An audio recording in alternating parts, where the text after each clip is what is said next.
জানো মা, আমি না কবিতা লিখেছি, তোমরা পড়বে কি তা? মার কাছে এসে খাতা মেলে ধরে ছোট্ট অপরাজিতা। রাগী চোখ মেলে মা তাকে বলে, মাথা কি খারাপ হলো? ছাইপাশ সব না লিখে বরং অঙ্কের খাতা খোলো। মুখ ভার করে গুটি গুটি পায় গেল সে বাবার কাছে। কবিতা লিখেছি, ও বাবা, তোমার দেখার সময় আছে? মুখটি না তুলে বললেন বাবা, কবিতা লিখেছ?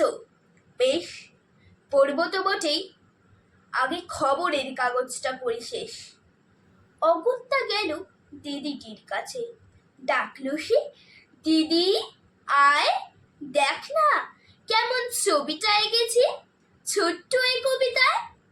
দিদির দু চোখে টিভি পর্দার ঝলমলে রোশনায় বলল, কবিতা? তুই লিখেছিস? কবিতা না, ওটা ছাই। অপরাজিতার চোখ ছলো ছলো, বুকে কান্নার ঢেউ। তার লেখা এই প্রথম কবিতা দেখল না পড়ে কি। একা ঘরে বসে সামনে তাকালো মালাতে সাজানো ছবি।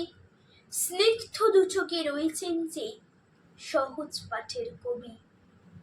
কবিতার খাতা মেলে সে ধরল, ঠোঁটে দুটো থর থর, বলল, ঠাকুর কেউ না পড়ুক, তুমি এ কবিতা পড়ো।